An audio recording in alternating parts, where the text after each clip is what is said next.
Tafakatra 12 ireo olona maty vokatry ny fihinanana fanina sokatra an-dranomasina tany Vatomandry araka ny tatitra avy amin'ny foibe mpitondrana ankapobeny ny Jony sy ny Harena anaty rano Etienne Bemanaja androany alarobia. Voalaza fa anisan'ny hazan-dranomasina mitera-doza noho ny pozina misy ao aminy ny fano rehefa amin'ny andro mafana tahaka izao ka mahafaty ny fihinanana azy. Voarara ihany koa anefa ny fihinanana sy ny famarotana azy ity noho izy efa karazam-biby efa hina ho lany tamingana ka tsy azo azaina na amidy na hohanina.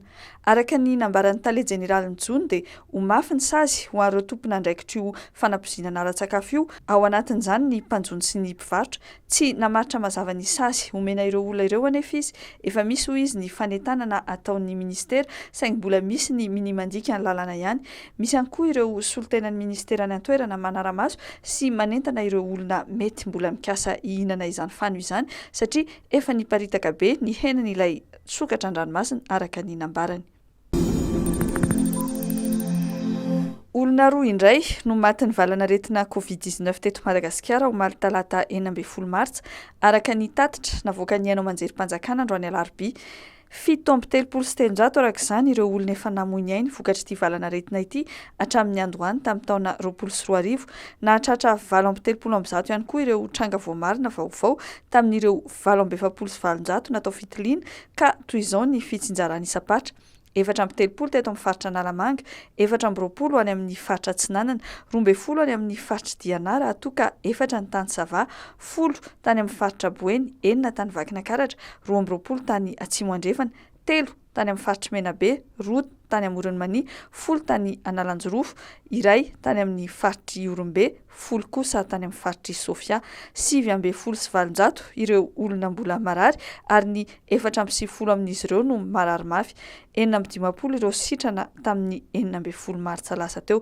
Raha tambatra dia tafakatra 4,20 sy 704 alina ny isan'ireo voamarina fa nitondra sy mitondra ny valana aretina Covid-19 eto Madagasikara, ny 704 alina amin'izy ireo dia efa sitrana avokoa.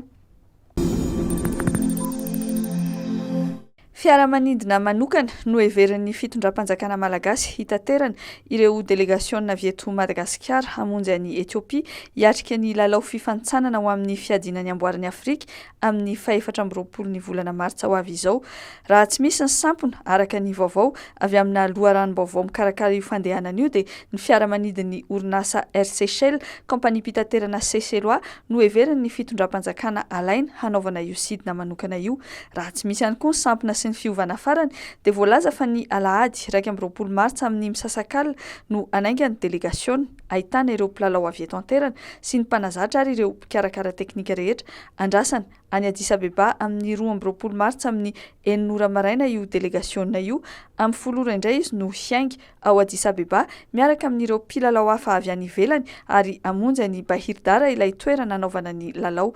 Ny 15 Martsa indray no hialan'ny Etiopia ny ekipam-pirenena malagasy hamonjy any Tomasina izay tanàna handray hatreto ny lalao iaonana amin'ny Niger. Mbola mitohy ny fikarakarana rehetra ary mety mbola hiova io programa io hoy ihany ny loharanom-baovaonay.